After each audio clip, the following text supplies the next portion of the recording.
We need to radically reimagine the field of veterinary medicine because we have not been serving all of the animals in the country that need care. I got interested in accessible veterinary care again because my students kind of dragged me kicking and screaming into it. Welcome to Vet Life Reimagined. How does a boarded veterinary anesthesiologist become a faculty advisor for a student-led community veterinary care program, and now in an access to care role funded by the largest grant in the history of PetSmart Charities? I'm excited to share my conversation today with our guest, Dr. Emily McCobb. One, her journey is full of serendipity, which I always find fun and fascinating. She quickly learned what she liked and didn't like in her internship at Angel after vet school, yet she was open to experiences that led her down a path she would naturally go. And you will see how grateful she is now, as she is in a one-of-a-kind opportunity as the inaugural PetSmart Charities Endowed Chair in Accessible Veterinary Care. I met Dr. Emily because she was recommended by a previous guest, Dr. Jules Benson, who met her at the Veterinary Innovation Summit and said he was very impressed by her and her unique perspective and spectrum of care. And he was right. Emily has always had a heart for animal welfare, and she shares how specializing in anesthesia allowed her to follow that interest, and how through twists and turns she is now advocating that we need to reimagine the veterinary profession. We discuss what accessible care really means, how we can evolve our approach to teaching and practice, and why the next generation of veterinarians might just hold the keys to the future of our profession. I hope it's another conversation that reminds you to stay curious with your career and highlight how many ways there are to make an impact in veterinary medicine. So let's get to the conversation with Dr. Emily McCobb. When did you know that you were interested in veterinary medicine? Oh, yeah, this is a good story. I tell my students this story all the time. So I remember being around 12 years old, and I was like, I need to decide what to do with the rest of my life.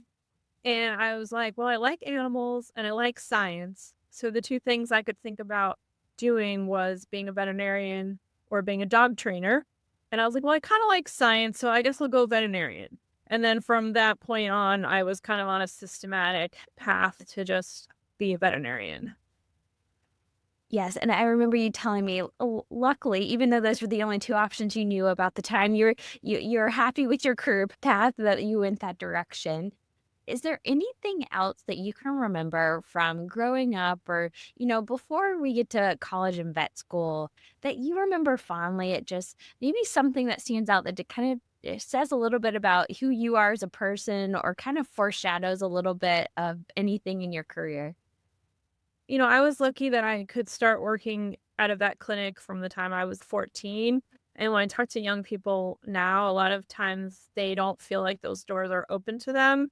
And I used to do stuff like wipe down the chairs in the waiting room and that kind of stuff, but it was just good to like be part of it. So I encourage young people to try to take advantage of those opportunities.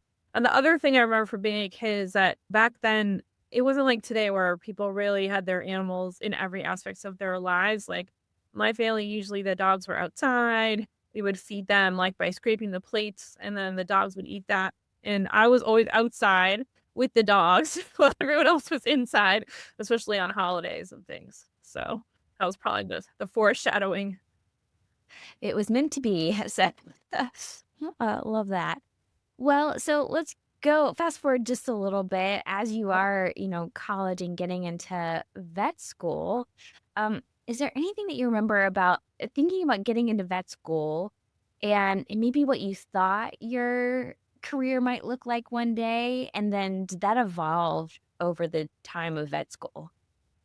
Yeah, not so much in vet school, but after vet school, I remember, like, very systematically going through the process, like, documenting the hours of clinical experience I needed to have in order to apply. Back then, the dream was to come to UC Davis, and they had a requirement for 400 clinical hours. So, did that, and, we had books on how to get into vet schools before, like, the web or really that, so there was a thing called the Pre-Veterinary Planning Guide, and there was another book that had every school listed and all the different requirements, so you would actually look in the book and then figure out what schools you could apply to. But then coming to vet school, I thought I wanted to be an internist because I really, really liked physiology. And I thought that was the best way to like get to do physiology is to do medicine. So that was kind of the path that I was planning. And I actually really had a hard time in my internship because that's when I realized that it was not like it was in the books, like a lot of the animals wouldn't do what the book said, I would like I did the things, I read about this disease, I put him on prednisone, and he didn't get better, and I found that really frustrating, like, that whole, like, medicine is an art form. That was really hard for me. I'm very black and white when it comes to medicine, which is and I think what drove me eventually into anesthesia, because it's much more simple in that regard, it's kind of like cooking. Like, there's recipes, you follow the recipes, and usually have good results. I think that's so good to start to learn about yourself, though, because I mean, despite a lot of similar characteristics to individuals coming into veterinary medicine, there's still a lot of diversity in how we think and how we prefer to live, one day to the next or one patient to the next. And so that's really good insight. And so when you were describing, your experience before vet school, it sounded like a lot of general practice work. So where did you realize that there was specialty medicine? Because I know a lot of people who go in, it's like their specialties. So how did you get kind of exposure there? I think I graduated in 2000, so that was kind of the right when all the specialties were really taken off. Even back then, there weren't any anesthesiologists in private practice at all. Oh, wow. So specialists were really the domain of university, and it was not something that I ever thought I would go into. And I wasn't even planning to do an internship. I really was planning to go into general practice or do, medicine. And then I remember, and this will become important when we talk about what I do now. I specifically remember a faculty member coming up to me and saying, "You have to do an internship or you're going to be a terrible veterinarian and you have to do it at Angel." And at the time, there was a phenomenal faculty that we had worked with who had just gone to Angel. So that I think the Angel bit mostly came from that faculty. So I went to Angel and it turned out to be really impactful for my career because that hospital, as most people know, is owned by the MSPCA. So it was where I first got involved in shelter medicine. It's where I first worked in a shelter, where I met one of my early friends and mentors, Dr. Martha Smith Blackmore. She was there, just a few classes ahead of me. And a lot of the things that went on to influence what I studied in terms of animal cruelty and balancing law enforcement and dealing with clients that didn't have economic resources, a lot of those were based on early experiences I had in my internship in Boston, and I loved it at Angel. I still love Angel. It's one of the most amazing hospitals. I tell the students to go to Angel, but I hated being a veterinarian. And everyone said, "Oh, it's just because you're an angel and you're working 100 hours a week." And I was like, "No, I really hate being freaking." And so I kind of had this crisis of, what have I done? I've been on this plan since I was 12, and I absolutely hate it. And people was like, "Well, you didn't know what you were getting into." I was like, "No, I've been a technician. I worked in a hospital since I was 14. I know what this is. I just personally was really overwhelmed with clients that were relying on me and really frustrated with myself when I didn't know the answers. But when I was happiest, I was with the anesthesiologist. So I really looked up to that person. I think that's what a lot of students do. They meet a specialist or a faculty member that inspires them and they kind of want to model their career on that, which is why it's so important for our students to be with general practitioners if we want students to go into general practice. But anyways, that's kind of when I first started thinking about specialty, but in between, I went to graduate school. I did research on stress in cats and started working more in shelters, and I worked in private practice for 3 years. And eventually, I went back into anesthesia because it was a way to get into animal welfare. It's a very animal welfare-centered discipline, but also with my personality, I don't have the patience for that art form, the sort of, like, communication, the guidance, all of that you need to do to help somebody with their animal through a complicated medical condition. I love where anesthesia is like, "You give it to me, I hopefully don't break it, keep it alive, I give it back to you, and I go on to the next thing." And I love kind of the big picture organization. It's almost like being an air traffic controller where you're kind of, mapping out everything that happens. I love protocol. and helping people think through cases, but in that sort of short window of time. So for me, it was a great specialty, and it really was a launching point to be able to work in academic medicine. But I love the journey that I took. I don't know if I would have done the same thing now. And I'm excited that there's so many opportunities for students now that they don't necessarily have to specialize to be in academic medicine, or there's so many more options now than when I was coming up. Yeah, which is why we have this podcast. So, this is fascinating because the other thing is reflecting on what you do now, and because you work with access to care, which to me, how we're trying to approach this, it's more of a contextualized care requires the art of practice. So this will be interesting to like tie this all together. So for people who are, thinking more like you and how this it can all tie in together into a very similar mission. So I want to go to something you said about anesthesia, and you said that it's a very welfare focused specialty. Can you elaborate on that, and maybe for people who aren't as involved with understanding a career in anesthesia, how that is so aligned with welfare?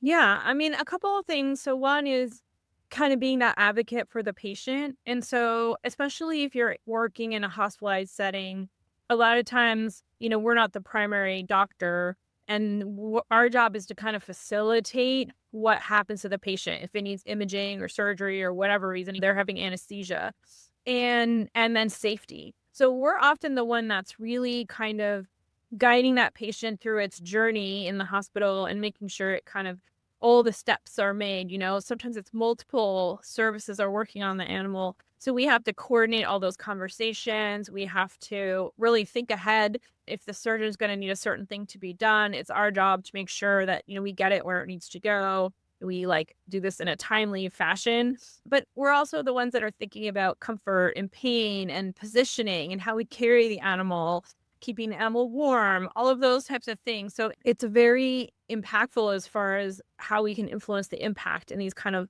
sort of small ways. But then, or the outcome, sorry. But then the other thing is, I always used to call it kind of a selfish specialty, which again is ironic now with what I do, because I used to struggle a lot with coming up with a treatment plan that would work for the owner. And anesthesia never has to do that really, because someone else has already had those really difficult conversations, right? And so by the time it comes to me, all I have to do is do my best to take care of the animal and make sure everything goes well. Now, I also did, chronic pain management and palliative care and things like that when I was in practice as an anesthesiologist. So that was a little bit, more where you're really, again, maintaining patient welfare, keeping them pain free and all that. But in a hospital setting, the anesthesiologist is mostly shielded from the really tough conversations. And so I think for me, that was with the training I had, that was probably what I needed for my mental health, was to just kind of not deal with all that tension. But now I can use those struggles that I had as I teach students about, if I had had training in spectrum of care and had training about these different options, and we were more comfortable with contextualized care, I don't think I would have had as hard time in practice as I did. So I'm glad I was in practice, because it gave me a lot of insights that I can share with the students and help them decide. And I love the fact that I've worked in all those different types of settings. I've worked in a shelter, I've worked in a regular private practice, I've worked in a specialty private practice, I've worked in an academic hospital, and I've worked in a low cost clinic. So I can meet the students where they are as far as them getting all those experiences and understanding kind of the rich fabric. And, most of the time when we talk about spectrum of care, we're talking about options for that patient. But I also think spectrum of care is the full spectrum of things that we can do in our field. So that to me is spectrum of care too. The fact that we have all these different settings, and we need, kind of to your point, different skills and expertise and experiences and passions. And that is something that I learned, is that there is a niche for everyone. You may not know what it is when you start off. It may not even exist when you start off. And it will change over time. People reinvent themselves. So every 10, 15 years, you can go and do something else. And there's plenty of space in that big spectrum for that.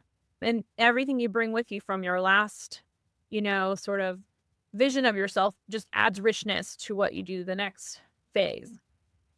Exactly. Just like someone said you had to go to Angel, and probably for a very different reason that you now say Angel is the place to go. And I don't think I had connected the ownership of Angel. So for those who aren't familiar, it's a ginormous hospital, and I think they now have another location, maybe. They used to have one in Springfield, Mass. Now they have it in, I think it's in Waltham, Mass. So, Okay. it's a satellite to Angel. Yeah, but they've always been owned by the MSPCA, and they've always had animal welfare at the heart of their mission. And it's funny because I always tell the students now, you should never feel like you have to do an internship or you have to go any specific place. Like, I think if we haven't trained the student that they can be in general practice, then we're not doing our jobs in veterinary education. But I'm kind of glad someone said that to me because, of course, I love my experience at Angel, and it was such a door opener for me. And I want, people to have that if they want. But also, when we started thinking differently about it, I know it's true. When students say like they felt pressure to go in a certain direction, I 100% know that that's true, that they do get that pressure. And I think it's better if we can help the students figure out where they're going to do best for themselves rather than put that pressure on them. Contextualized care for the students. Yes, I like that. Uh, well, so this is again fascinating. You also said at this, or at least when you were starting, a lot of this specialty medicine was very heavily academic, especially when it comes to anesthesia. When you went to Tufts, do you mind sharing your career journey getting you to Tufts? Because you did a lot there, and I love to Yeah. dive in. Well, I went to Tufts for veterinary school, and I did end up getting into UC Davis, but I ended up going to Tufts because my husband wanted to be in a bigger city. So we went to Boston because it was better for him. And then was at Angel. Then I went back to Tufts, and I have a master's in animals and public policy, which is a unique program that they have there that really starts to bridge animal welfare and veterinary medicine together. And then from there, I was in private practice. And then when I came back to Tufts for my anesthesia residency, I was working with some faculty in welfare related projects while I was there. And then when I finished my residency, I had two job options. I could either, assuming I was hired, apply for a job in Montreal, which would have been a university type anesthesia job, but the problem was it would have had to been in French. And my French at the time was reasonable, but I didn't think I could teach in French. And now I could not do that. And the other option was Tufts was opening a private specialty hospital in Walpole, Mass, which is kind of near Foxborough, where the Patriots, the football team, play. And so they basically hired my entire residency class. So the first couple internists, the first surgeon, first anesthesiologist, and some of the ECC people were all residents that Tufts had trained, and then they opened this specialty hospital. So that was kind of the next step, and it turned out really good for me because I learned how to build a service from the ground up. So the surgeon and I, we had to hire the technicians and figure out what would the training for the technicians be, and what would it be like when they were on call, and even like what would we order to make the packs and all of that. And at the time I knew of one I think one other anesthesiologist in private practice at the time. But since then, I think while I was at Tufts, we trained, I think, 12 anesthesia residents, and many of them are in private practice. Two of them are at Angel. And so it's just, there's just a lot more options. When they graduate from their residencies now, they have way more than two job possibilities. Yes, I was so lucky that when I was an intern, it was a private referral practice in Chattanooga. And towards the end of my internship, we got an anesthesiologist on staff. That was the best thing ever because anesthesia terrified and terrifies. Still, I can think back to it. So it was so fantastic to have them as part of the team, and just going back and picturing that air traffic controller, because you're right, it's a lot of things need anesthesia. It's not just surgeries, right? Like it's pain management, a sedation that's for other things that the pet may need. So there's a lot of opportunity to overlap with lots of different specialties. So, yes, I'm sure a lot of different opportunities now, and it's just grown. So I'm still trying to connect you're setting up a service and probably realizing that there's a lot more detail than you ever thought that went into starting a service. How did you keep your actions and interests involved around like shelters and this interest around access to care and all of that? Yeah, well, the next thing that happened, well, this harkens back to my residency. So the next thing that happened was while I was a resident, we had a faculty member who had family in Nepal. And so for years, they sent students to Nepal on various projects. They worked with elephants, they did a bunch of different things. But she got involved in rabies control efforts in Nepal. And, in India and Nepal, they still have a lot of rabies in the free roaming dog population, and all over the world, they have this problem. And in India, they've had some very successful what they call animal birth control or ABC programs, where they set up spay neuter clinics in these urban settings and they spay neuter and rabies vaccinate the community dogs. And there's some good data out of, IFA and ICAM and some different other agencies over, the past 20, 25 years where they've demonstrated if you have these programs, you can drive the rabies rates down. And that lots and lots, like forget the numbers, but it's like thousands of children are infected by rabies through dog bites. And so it's really important for human and animal welfare to control rabies. So anyways, at the time, the vet school in Nepal was interested in sort of learning how they did this in India. So we got sent over, myself and one of the surgeons, to help the vet school in Nepal set up a training program for dogs for spay, because most of the veterinarians at the time, they would work with poultry or they'd work with water buffalo. Not that many of them would work in small animal. And if they did do small animal, they were in the city. And so they just didn't have enough vets who were trained in small animal. If they wanted to get trained, they had to go to Japan. So we went and we actually brought the first anesthesia machine that was used in veterinary school in Nepal in our luggage. It was very big. It was a tabletop machine, but it was heavy. And I remember reading that because you had to fly to Kathmandu and then you had to take another plane to Chitwan, where the vet school was. And I remember reading that the most common cause of airplane crashes in Nepal was overloaded luggage. And if you've ever flown with me, I'm a very nervous flyer, so that was not a great thing for me. They're reading. But anyways, so that was, over 20 years ago now. And we went and we had a great time with the students there, helping them. And we had two teachers who came from India where they worked in the clinic in Rajasthan who taught us how they worked with community dogs. And then we worked together to create a program there. And as we were going through like teaching these students about sterility, about gowning and gloving, about, putting packs together, the surgeon and I looked at each other. This was in 2004.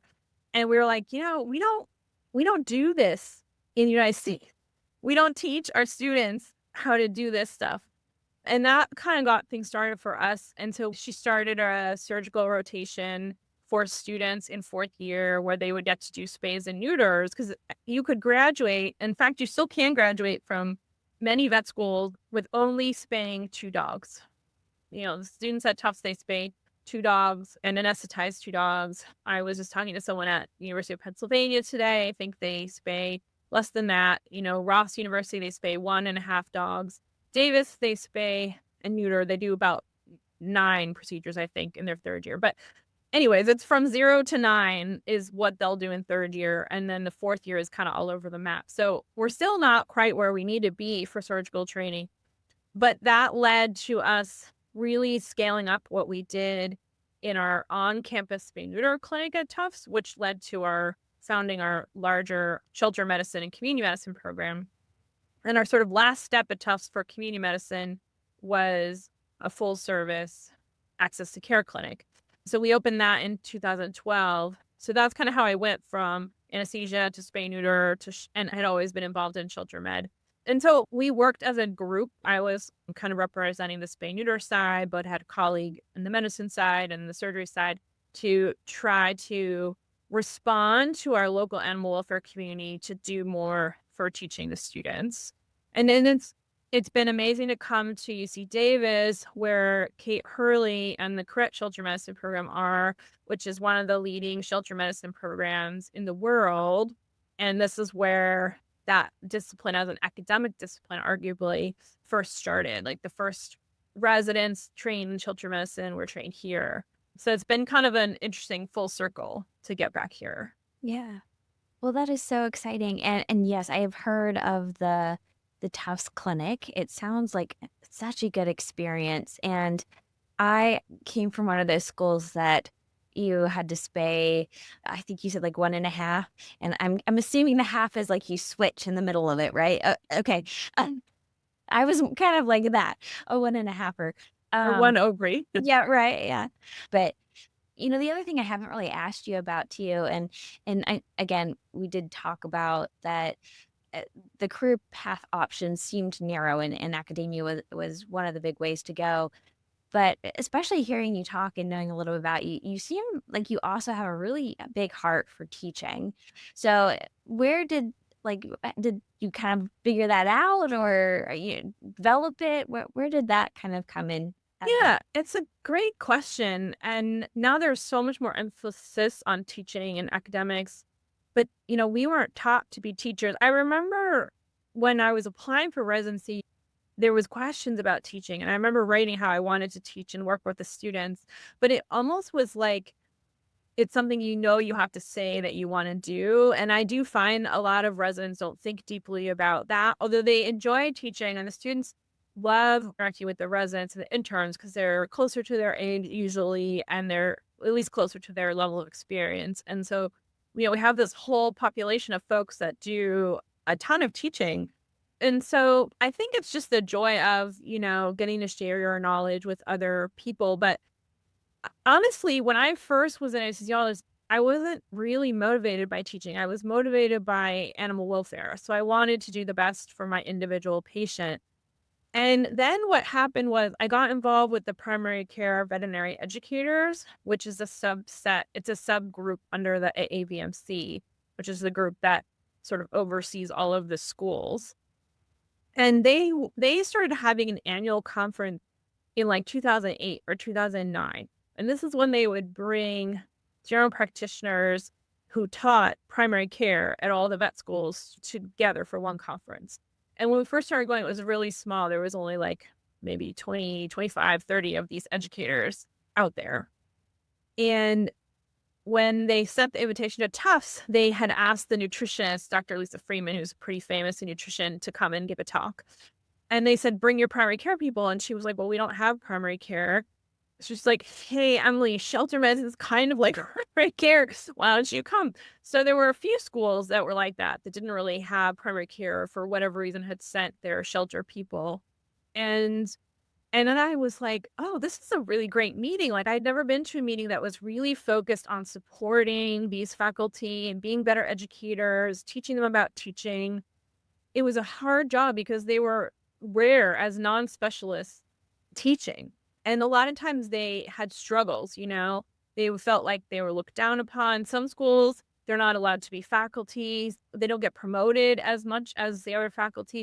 They're usually on clinics 90 to 100% of the time, which means that they don't have as much time to like do research and other things that faculty get evaluated on.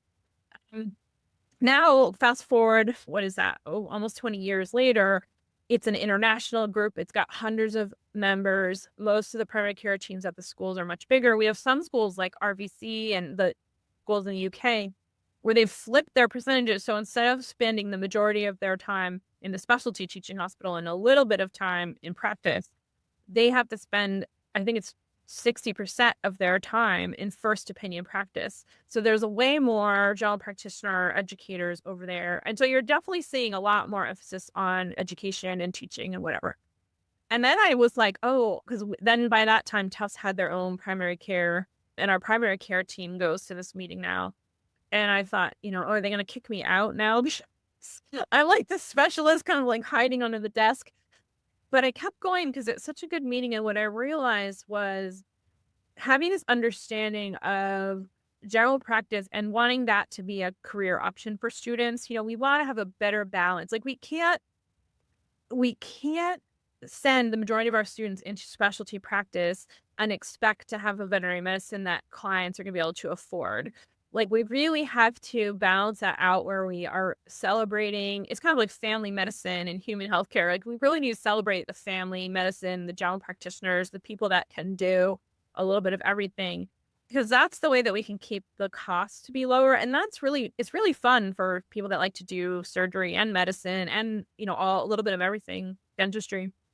So, anyways, that was kind of an epiphany I had, but also I realized that I was a much better anesthesiologist as an instructor when I started thinking less about my goals and my goals for the animal and more about the student's goals. Not that I don't worry about the animal and the animal welfare, I still care about that, but I also want to know from the student, what is it that you want to do in your career? Where do you see yourself the year after graduation? And how can we take this case, and usually it's a crazy case with like 4 or 5, it's something that the regular vet, the referring vet did not want to anesthetize. So it's here for either it's having something crazy that, normal people don't do, or there's something crazy wrong with it, or both. And, so that's why the students come out terrified because they're like, it is terrifying. But I like, what from this crazy case might be relevant to whatever your path is. Sometimes the students would say, they're gonna be a pathologist. I'm like, it's a lot harder for me to come up with something relevant. But the ones that are going to practice or the ones that, want to be whatever they want to be, there's something we can talk about with the case that's gonna help them grow their skills. If I had not got involved with the primary care team, I don't think I would have started to think in that way about kind of that whole system. Yeah. Well, and it sounds like it's a big part of what you're interested in and you speak about too, is the educational component of our future veterinarians. And so I'm curious now that you asked them that question, like, where do you see yourself? What are they saying? Do we have a lot of people that are saying general practice? Do we still have a lot of people leaning specialties? Like, I'm curious, what are you Yeah. hearing? It depends. I think at Tufts, we were really proud of the fact that we got the students, um, the ones that felt like they needed to do an internship, we lowered that percentage, and that was like a point of pride for us. And some of that is the Tufts at Tech experience where we really try to show them what it's like to be in practice and celebrate being in practice and empower them. But, and some of it is the economy and just different things like that. There's a lot more students now saying they wanna go into mixed animal practice. I think people really enjoy the variety of species and getting to do a little bit of large and small, especially if they wanna go to, like, a more rural part of the country. And so, I try to be open to the students and their passions, and I try not to shape them in those conversations, but I do tell them that my job is to make sure that they feel ready to graduate and be in practice, and so I tell them, "If you wanna do an internship, that will never hurt, it will hurt you financially, but it will never hurt you as far as giving you a lot of clinical experience in a really short amount of time." So I think it's a really useful training experience. It's really useful if you want additional mentorship, but we're seeing now lots and lots of private practice also build in mentorship, and we're trying to model that in community and shelter medicine where we want to put together mentorship opportunities so that we don't lose students who want to work in our space but fear not having mentorship.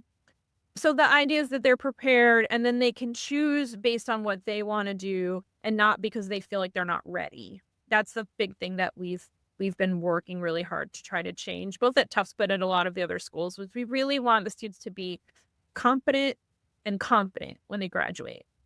Yeah. So, what do you think are opportunities, maybe something you're currently working on, but maybe some additional opportunities that could improve the ability for our new grads to feel more competent and confident going out? The thing Tufts does that, and this is Dr. Greg Wolfus is responsible for this and his whole team there. They are the best at really putting the students in the driver's seat. So the students are the ones that lead the conversations with their clients, really have to come up with the treatment plan and on their own with support, and then perform all of the diagnostics and treatments that are needed.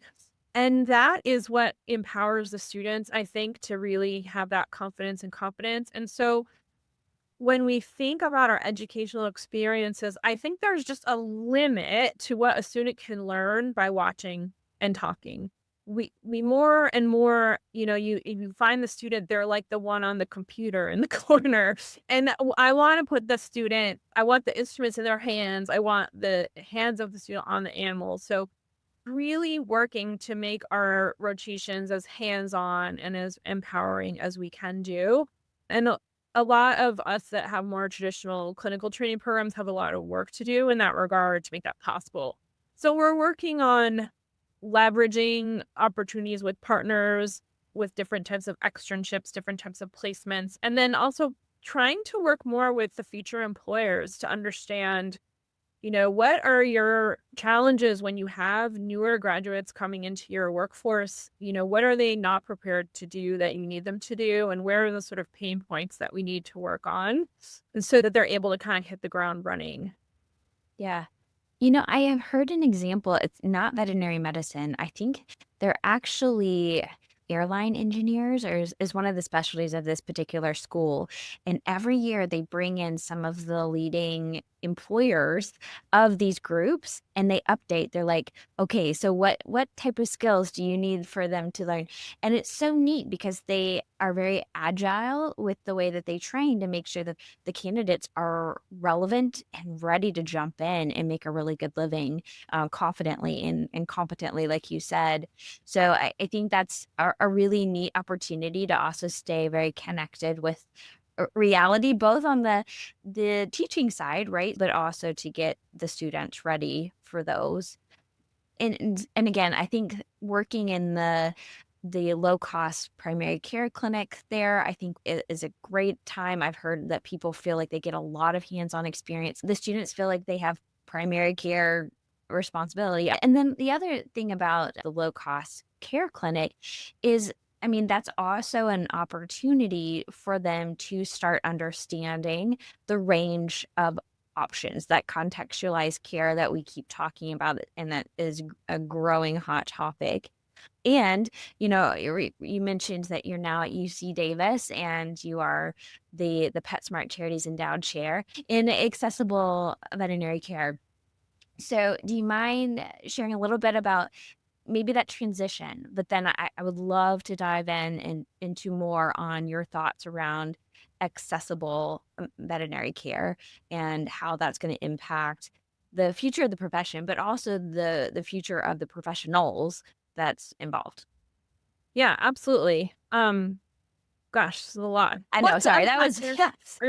So one thing I would quickly say just before I lose it is that I do encourage anybody that wants to get involved. All of the schools are really needing practitioners to help them with their small group teaching, PBLs, case-based learning, or volunteering in the clinic. So anyone that's, especially if people are feeling, in a rut, like a great way to remember how passionate you were about vet med when you started is to go hang out with students. It's the best. So I would highly encourage anyone to do that if you get the opportunity, and the schools need that. And it's a great way, as you said, to kind of have that flow of ideas and influence the next generation, but also have a good understanding of, what we're working with. For myself, yeah, this has been an amazing, like once in a lifetime opportunity. So I got interested in accessible veterinary care again because my students kind of dragged me kicking and screaming into it. So I had some students. Karen Alroy was one of them, and Chunky Aziz was another, who are both leaders now. But way back in 2008, Karen and her classmates were going by one of the high rises in Worcester, and which is a town in Massachusetts, and they were like, "Oh, look at all those people and little dogs. Like maybe we could do some vaccines there." And so they worked really hard for a number of years to figure out how to do an outreach program. So by the time I was finished at Tufts, we were in every public housing agency in the city of Worcester that allowed pets. And we would go once a week and we would provide exams and basic vaccines to folks that were in low income housing. And then that kind of aligned at around the same time that Tufts was thinking about trying to partner with the high school and set up their clinic. And it kind of opened our eyes to the fact that there were just a lot of animals that weren't getting care. And we'd seen that in spay neuter. There was some early studies around, How often do folks that are using low cost spay neuter go to the vet after that? Is it like an opening the door? And, we were hearing from folks that they weren't going because either their animal wasn't sick, so they didn't perceive the value of, wellness, which is always a problem with everyone. But mostly it was because they didn't have the financial means. And this happens a lot. This is in any sort of program. If you talk to them, the spay neuter vets are like, oh, yeah, people have tried to come back to us for years. People would come back to us for euthanasia because in their mind, like we were their vet. And you're like, I spayed your animal 12 years ago, but like we're their vet. And so we've really kind of started to form relationships with communities. And once you have that relationship, pet owners everywhere are the same. They want the best for their pet. They want them to live long and happy lives, regardless of what their circumstances might be at that moment. And so we've just taken this on more and more as a profession. So PetSmart Charities has put in an enormous investment into this. They put, millions of dollars into trying to move the needle for accessible veterinary care. And they have a number of really cool initiatives, but one of them was setting up an endowed chair at UC Davis. So they committed $6 million, which is the largest gift that the vet school here had gotten, that they had given any vet school for sure. And what it does is it gives me the freedom to focus on accessible veterinary care in a way that I wouldn't have to do if I was, writing grants and whatnot for my salary. And we're really just starting on this beginning of this field development. So what does the field of accessible veterinary care look like? What does that mean? And how does that impact how we need to practice? And I say often, well, we need to radically reimagine the field of veterinary medicine because we have not been serving all of the animals in the country that need care. And we've all been part of this system. This is the system that we were brought up in. We sort of had this prevailing, moral belief that pets were a luxury. And if you had a pet, it was your obligation to be able to pay for veterinary care, which, I mean, I probably used to talk like that too. That is what we thought. And it came from our sort of profound compassion for animals and this sort of belief that, we needed to do the best for them. But it sort of belies the reality that, 60+% of Americans own pets. And that's regardless of their financial circumstances. And if we say that we are a profession that protects animal welfare, that needs to extend to all animals that we come into contact with. And so we really need to then figure out better ways of delivering services. And it impacts everyone if animals don't have care. And the other thing too is that we haven't been trained as veterinarians. Most of us have not been trained in understanding the sort of systems in society that lead to things not being fair, that like lead to some having more than others and resources not being allocated justly across groups. And so trying to figure out how to teach veterinarians about social justice. And, it's not like we can solve poverty as veterinarians or we can solve housing insecurity, but there is a lot that we can do better if we understand that we always, as human, I always think about Kimberly Pope Robinson, and she always goes to like the blame and shame, and that's what we do as people. And so we tend to blame people when they have challenges or when their animal has challenges, rather than understanding these root causes. It's not a fair playing field. And if we don't get away from that and just kind of meet people where they are, there's no way out of it. So it's really empowering once you start to learn these things and realize the harm that we've caused and how we can sort of undo some of these oppressions and try to do better. And it does create some tense conversations. It creates some interesting alignments. We tend to define in veterinary medicine, right now, especially with the economy, all the talk is about door swings are being down and visits are down, and everybody is worried about this. And so we're defining need by demand. So who is willing to pay for care? And that's demand. And that's the economic definition of demand. But, that doesn't necessarily equal who needs care, who can afford care. And so I think where we run into problems, though, is that because we're all super compassionate and none of us really feel good about this. And as it is, we struggle to charge for our time and feel like, how do we balance being a business, while also wanting to do animal welfare. So we tend to put all this on ourselves, like, oh, it's my fault that all this is happening. It's like, no, this is a societal problem. This is a problem that our industry needs to confront. So as an industry, we need to solve the problem. I'm not saying that like each individual veterinarian needs to offer low cost care, but the industry needs to figure out ways that we can have care at every different price point so that we can have care for anyone that needs it. Yes.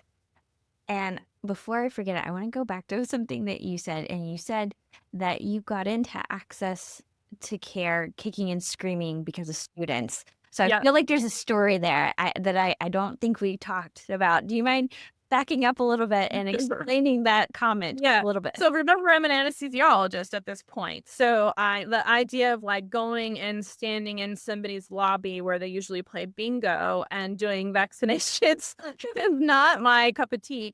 But as at that time, my job was to oversee shelter medicine. And so I inherited this outreach program that the students had started with my predecessor, Menalari. And, you just kind of you realize the impact you can have. These are the most devoted clients that I've ever worked with my whole career. And they so love their animal. And I think this happens with older Americans, regardless of where they live. Like their world gets really small. I see this with my mother in law who lives with me. Her world is very small. The things that she talks to me about, it's not as large as it is when you're working and you're going out of the house and things like that. And just imagine the role of the pet in that context. Their pet is their everything. So the opportunity to keep folks with their pets in their homes and keep them healthy is it's magic. And the students just come alive in the environment. They're so excited to have conversations, to do this kind of care. It's just very basic stuff. So yeah, it totally changed the whole path of my career. And yeah, getting emotional thinking about it, but it wasn't anything I ever planned to do. But we sort of learn from our students. I always say the best ideas that we've ever had come from the students. And I've been lucky to be at schools where they listen to the students, right? And when the students have a great idea, we're like, okay, let's try that. So that's been amazing. Aw, that is amazing. And hopefully that's encouraging to people too, that we need to look multi-generational across our whole industry. But it's so good to hear that they saw the impact that they were having, and they were not doing every x-ray, CT, all the things that a lot of times that students are surrounded in academia. And the other thing you had said earlier was that when you were younger and you found it very challenging to talk to pet parents because of that, like it was their stressful conversations. And if you had understood this, that you might have been less stressed when having those Mhm. conversations. And here you are having Yeah. conversations with pet parents or teaching kids, sorry, vet students. Sorry, I'm old, so you're all I kids know I now. call them kids too because they could be my I kids. know, right? So teaching vet students how to do this, and so it's so neat to see this circle back here, and I think it's a good point too because you said we're very compassionate, and that we worry that on a moral level, is it okay to do this? And it was something that you had said in our pre-call, and you said doing your best in that contextualized care situation is not just okay, right? That is, you're making a difference. And so coming back to that comment about this is an industry concern, we need to reimagine how we practice. So you can, if you want to elaborate more on the industry level, but what can we do on an individual level to Yeah. contribute to that? Well, luckily, there's a great new resource that just came out, which is the AHA community practice guidelines that kind of talks about this. And they talk about a couple of things that any veterinarian can use. So one of the things that's in there is the family-centered care paradigm. So just this idea that we want to set it up as a family system and that anything that impacts any family member is going to impact the rest of the family members. And the more we can get ourselves thinking that way, but also our allied professionals, right, in nursing and social work and those other disciplines thinking that way too, the better job we can do taking care of folks. The other thing it talks about is community networks. So just even knowing what's in your community. So if one of your clients can't afford services at your hospital, where could they go or what services are available for them? And then, of course, thinking about the treatment plans and meeting clients where they are, that's another way too. And so, yeah, you're exactly right. It's something that industry has to do as a whole. So we need to sort of collectively decide that we have a moral imperative to ensure that all the pets get care. But then each individual veterinarian doesn't necessarily have to change everything they do, right? Because there's a niche for them, but just being aware. The one thing that I think we really, really all need to change is we need to agree that some care has got to be better than no care. There's this idea now that if you cannot do what you think is the standard, like the high standard of care, that you don't have anything to offer the animal. And sometimes, we don't have a choice. Like our practice price point is such that, we just cannot do anything at that point. And of course, there are animals that there's nothing we can do because their prognosis is grave or just the resources is beyond, what we can do. But most of the time, there's something we can do in terms of palliative care, pain medicine, simple treatment things. And I think that trying our best to help is always going to be better than offering nothing. And there was a recent survey that PetSmart Charities did. They partnered with Gallup to do this survey of pet parents and how they were doing. And they found that for clients that declined a treatment option because of financial reasons, 7 out of 10 said their veterinarian didn't offer them anything else. So just right there is something that like all of us can think about how we can change a little bit to help clients in those situations. I'm not saying that you need to lower your prices. I'm not saying that you can help every situation, but is there something that you can do for the budget that the client does have? Or do you know someone in your community that can offer something at that budget? Or do you really think they should be considering euthanasia? And being honest and saying that, I think we struggle with this all the time is how to have these hard conversations. But I do tell clients I would not feel like that it would be wrong to euthanize your animal. And that unfortunately euthanasia is always on the table for us. I mean, I say unfortunately, but it's actually fortunate, right, that we have a tool to end suffering and just, really putting that back on the client. So it's not our fault. It's not our fault as people that the clients don't have resources or that our prices are what they are.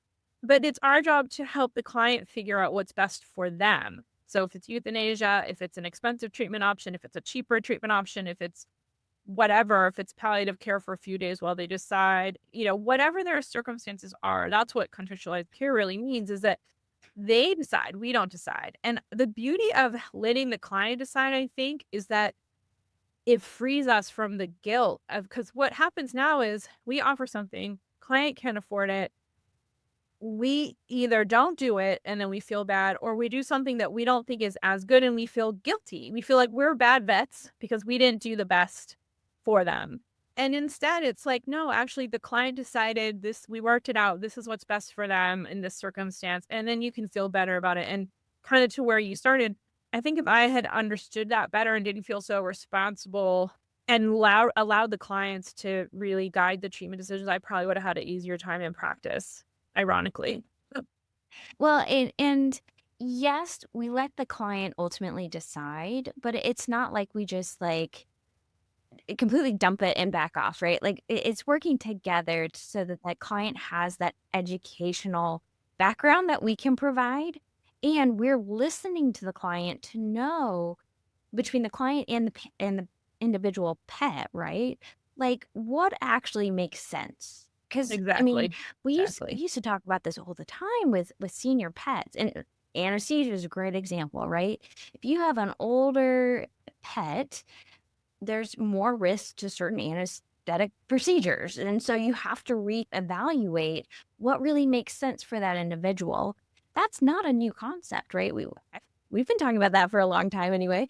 So to be able to overall start to think that way, I think is really exciting. We're about out of time, but what is something that you're really looking forward to right now because this is a little bit of a new opportunity for you. So, anything specific that you're really excited about for your personal career and what you're working on? I'm just excited to get to kind of put some of these things, into practice, and just the fact that, UC Davis and other schools are recognizing this as a legitimate practice area. And I kind of wanted to end with something that you said, which is that this is not a new concept. And a lot of times we call this like back to the future medicine, because I think that anybody that's been in practice for any length of time develops these skills, right? You sort of learn these things, you learn to work in partnership. Exactly like the way you described it was so beautiful. And so I think what we're trying to do is figure out if there's like a shortcut. Is there a way to get the students thinking like that faster and sooner so that they can get that sort of wisdom sooner? And, we're still working on what that might look like, but I think getting them out there and getting their hands on cases is a way to do that. Yeah. Well, that's wonderful. I can't wait to continue to follow the work that you're going to do. The last question I love to end on a personal note, and this can go beyond career, but love to ask, what is something that you're really grateful for right now? Oh, I'm just grateful for so many things. Like I'm mostly grateful about of my colleagues. The best part about this job is being here with the most amazing veterinarians anywhere. They're so smart, they're so accomplished, they're so inspiring, but also my colleagues at all the other schools. My favorite part of this job is getting to work with other faculty at other schools, and they lift me up and inspire me, every day. So that is what I'm grateful the most, just being part of this community.